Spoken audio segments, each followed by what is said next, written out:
भोकाल और फूचांग। दुष्टो, तुम मुझे ढूंढने निकले हो। मैं तुमसे बदला लूंगा। तुम्हारे कारण तिलस्मा, प्रहारा व साग्रह मेरे हाथों से निकल गया। भयंकर बदला लूंगा मैं तुमसे। महाबली भोकाल, तुरिन, महर्षि गाजो आजो तिलस्मा की ओर बढ़ रहे थे।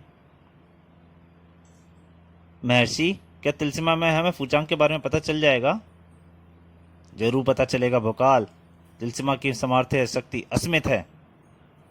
महर्षि, मैं फूचांग से अपनी मां परी रानी ओसिका को कैद करने का भयानक बदला लूंगा। और मैं उस दरिंदे को अपने पिता की हत्या का बदला लूंगी उस दरिंदे से। जरूर लेना बच्चों, किंतु पहले उस तक पहुंच तो जाएं। उनका रथ जंगल में प्रविष्ट हो गया। तभी एक भयानक आवाज से जंगल गूंज उठा। दौड़ो दौड़ो दौड़ो। अरे ये आवाज कैसी? जंगल की सभी प्राकृतिक आपदाओं को रौंदता हुआ एक विशालकाय गोला लुढ़कता आ रहा था। तीव्र गति से मौत का रथ बना वह गोला उनकी तरफ बढ़ा। उफ, कूदो बच्चो! और समय रहते ही तीनों उस रथ से छलांग लगाकर बच गए।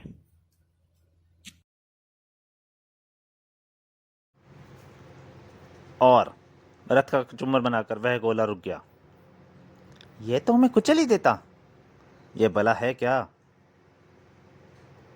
उसके प्रश्न के जवाब में उस विशाल गोले से निकलने लगे विचित्र प्राणी। देखते ही देखते उन्हें चारों ओर से घेर लिया सैकड़ों विचित्र प्राणियों ने। उफ, मेरा दिमाग फटा जा रहा है इनके भयानक शोर से। ये चाहते क्या है हमसे? एक साथ असंख्य हथियार लग के उनकी ओर। युद्ध ही चाहेंगे। पहले इन्होंने हमारा रथ कुचला, अब हमें कुचलना चाहते हैं। वह चिल्ला उठा, भोकाल! और उसमें हुआ वह आश्चर्यजनक परिवर्तन। सभी हथियार टकराए तुरिन की प्रलयंकारी किरणों व भोकाल की ढाल से। मेरी शक्तिशाली किरणों से परिचित नहीं है ये। बड़ी से बड़ी सेना महाबली भोकाल की शक्ति के आगे शून्य है। फिर एक भयानक झुंड छिड़ गई। ताए! किसी से भी कम ना थे वे भयानक बने व विचित्र प्राणी। अरे ये शैतान तो ऊपर ही चढ़े आ रहे हैं। इसी परेशानी का सामना कर रही थी तुरिन भी। ये तो बढ़ते ही जा रहे हैं। स्थिति की गंभीरता को शीघ्र ही परिचित हो गए महर्षि गाजोवाजो। भोकाल, शीघ्रता से वह सुनहरी गुला तोड़ डालो, अन्यथा ये विचित्र प्राणी इसी तरह बढ़ते रहेंगे। विद्युत गति से भोकाल दौड़ पड़ा उस विशाल गोले की ओर। अगर यह बात है तो अब यह एक पल भी नहीं बचेगा। तलवार के एक ही वार से वह गोला भयंकर विस्फोट के साथ ध्वस्त हो गया। भड़ाम! रथ का भी बदला ले लिया मैंने। फिर ज्यादा देर लगी भोकाल और तुरिन को। वो मारा। चले थे हमसे टकराने। उन्हें समाप्त करके वे चल पड़े तिलस्मा की ओर। यह हमारे किस दुश्मन का काम हो सकता है? पृथ्वी पर एक ही दुश्मन है हमारा, फूचांग। वह जरूर हमें लगातार देख रहा है। तिलस्मा, वह खूबसूरत व तिलस्मी शक्तियों से भरपूर महल जो महान खजूरा से प्राप्त हुआ था इन महावीरों को। तीनों तिलस्मा में प्रवेश कर गए। तिलस्मा के बारे में जानने के लिए पढ़े पिछली कॉमिकें। तिलस्म टूट गया और भोकाल तिलस्म में। तिलस्मा का संचालन कक्ष। अब हमें फूचांग को ढूंढना है कि वह कहाँ है। महर्षि गाजोवाजो ने तिलस्मा को आदेश दिया, हमें फूचांग का पता बताओ तिलस्मा।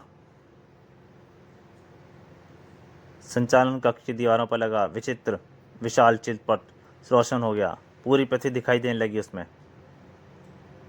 पृथ्वी पर ढूंढ रहा है तिलस्मा फूचांग को। अगले ही पल उसमें नजर आया एक अन्य ग्रह, यानी वह पृथ्वी पर नहीं है, क्योंकि अब तिलस्मा उसे दूसरे ग्रहों पर तलाश कर रहा है। किंतु सभी ग्रहों की तलाशी के बाद भी तिलस्मा को फूचांग ना मिला। निराशा भरे स्वर में निकले महर्षि गाजोबाजो के मुंह से, मुझे अफसोस है पुत्र भोकाल, तिलस्मा असमर्थ रहा। जरूर फूचांग ने खुद को किसी अदृश्य घेरे में सुरक्षित कर रखा है। किंतु भोकाल के मुंह से दृढ़ शब्द निकले, मैं अपनी माँ परिरानी ओसिका को जरूर ढूंढ कर रहूँगा महर्षि। अब कोई भी शक्ति मुझसे उन्हें और जुदा नहीं रख सकती। भोकाल के इन दृढ़ शब्दों के साथ महर्षि गाजुवादियों के मस्तिष्क में एक गौधा शानदार विचार, परिरानी ओसिका। हाँ, क्यों ना हम परिरानी ओसिका से तिलस्मा से परिरानी ओसिका का पता लगवाएं। इसके साथ ही महर्षि गाजुवाजो ने तिलस्मा को परिरानी ओसिका को खोजने का आदेश सुना दिया और अगले ही पल चित्रपट पर उभरने लगे दृश्य, और वह दृश्य जिसे देखने के लिए तड़प गया था भोकाल, किंतु एक भयानक रूप में दिख रहा था जो अब उसे, हा हा हा, परिरानी ओसिका, जादूगर कीचड़ पलट की कैसे तुम्हें कोई आज़ाद नहीं करा सकेगा। महावाली फुचांग ने बहुत सोच समझ कर ही तुम्हें मेरे पास रखवाया है। इससे ज़्यादा देखना गंवारा नहीं कर सकी महाबली भोकाल की आंखें। बस बस बस करें महर्षि, बस करें। क्रोध से कांपता खड़ा हो गया। महर्षि, मुझे मेरी माँ के पास भेजिए शीघ्र। तुम चल रही हो तुरीन? जरूर। महर्षि काजूवर ने तुरंत ही तिलस्मा को आदेश दिया। अगले ही पल वे जादूगर कीचड़ पलट के सामने खड़े थे। जादूगर कीचड़ पलट, अब ये ज़्यादा देर कैद नहीं रहेंगी, क्योंकि अब इन्हें आज़ाद कराने आ गया है इनका पुत्र आलोप उफ महाबली भोकाल। हा हा हा, कीचड़ पलट के लिए भोकाल ओकाल आलू कचालू सब एक बराबर हैं। मेरा पुत्र आलोप, यह इतना बड़ा हो गया, ओह पुत्र। कीचड़ पलट ने वार करने में वक्त न गंवाया। अब तुम इस कीचड़ पर खड़े नहीं रह पाओगे, उठते ही फिर फिसल जाओगे। उफ, या क्या, हम तो वाकई खड़े नहीं हो पा रहे हैं। हा हा हा, मैं कीचड़ पलट कीचड़ का राजा हूँ। बच्चों, यह सारी कीचड़ मेरा काम आनती है। कहते ही एक और जादू चलाया जादूगर ने, और अब ये कीच दैत्य तुम्हें हजम कर जाएंगे। अब समय था कुछ कर गुजरने का। चीख उठा भोकाल, भोकाल।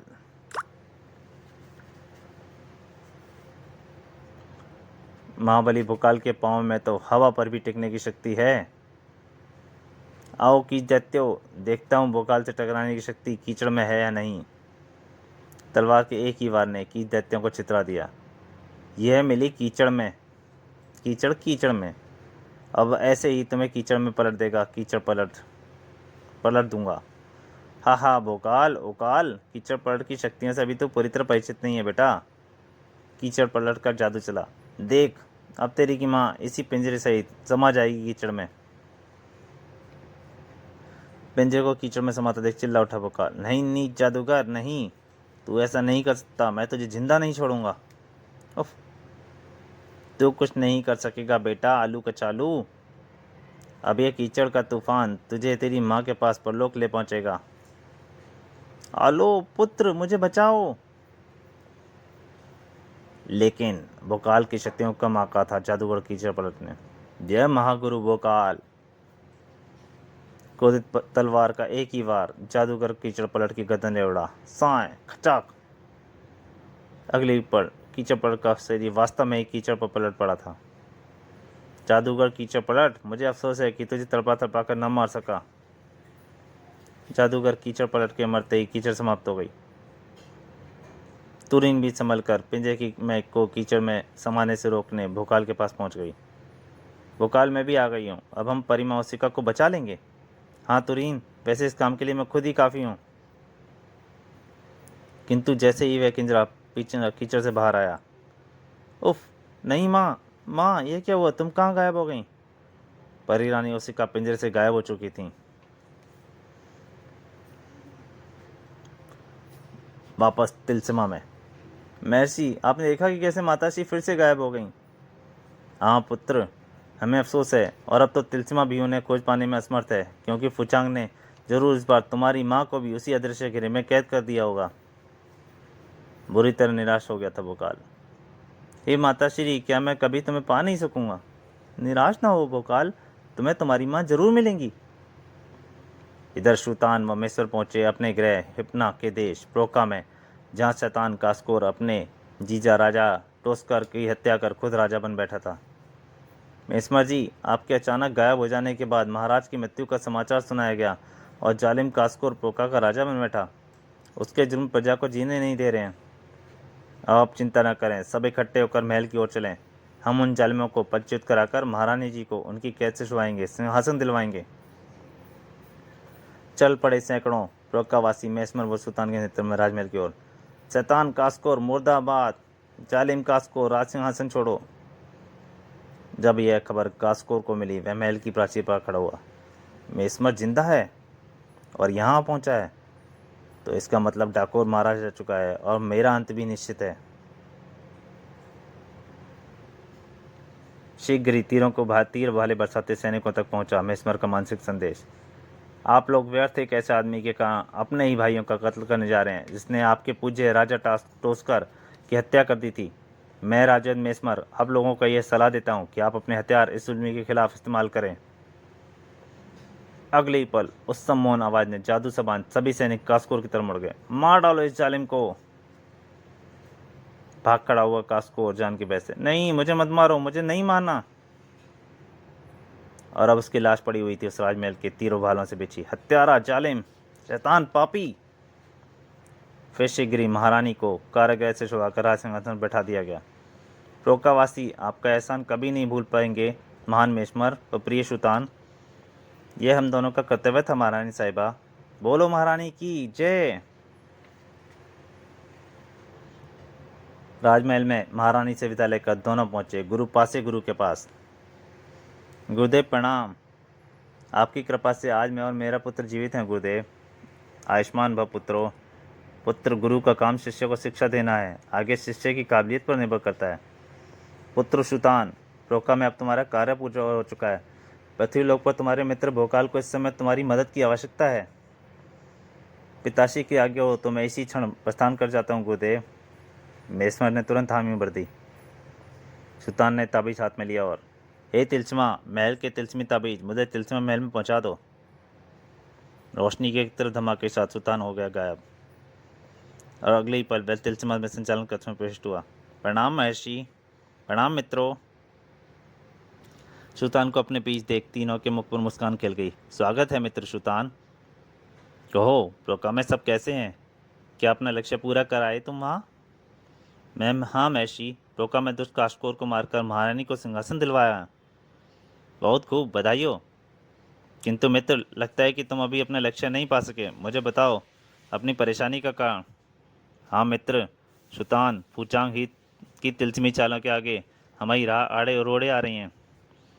फिर भोकाल उसे फूचांग की कीचड़ पलट परियानी उसे का व तिलस्मा की असमर्थता के बारे में सब बताने लगा। समस्या पर गहरा विचार करने के बाद वह बोला, महर्षि, अगर हम तिलस्मा से यह पूछें कि ऐसी कौन सी जगह है जहाँ पर फूचांग तिलस्मा को भी छुपाकर रह सकता है। चेहरा खिल उठा महर्षि का जो हुआ। वाह पुत्र, विचार तो अति उत्तम है तुम्हारा। मेरा विचार है मैं इस तरह जरूर कामयाब हो जाएंगे। फिर ऐसा ही आदेश दिया महर्षि ने तिलस्मा की ओर और चित्रपट पर उभरने लगे कुछ दृश्य। जब वह चित्र रुके तो दिखाई दी 3 गुफाएं। जरूर वह इन 3 गुफाओं में से किसी गुफा में बैठा होगा। आप हमें वहां भेजिए महर्षि। महर्षि ने तिलस्मा को आदेश सुनाया। अगले ही पल तीनों उन गुफाओं के मुहानों पर खड़े थे। अब हम तीनों अलग अलग गुफाओं में प्रवेश करेंगे। देखें किसके हाथों लगता है वह शैतान। तीनों अलग अलग गुफाओं में प्रविष्ट हो गए। वह शैतान जरूर मुझे ही मिलेगा। अपने पिता की हत्या का बदला मैं आज लेकर रहूंगी। उस दुष्ट के चंगुल से आज माता श्री को छुड़वा कर ही रहूंगा।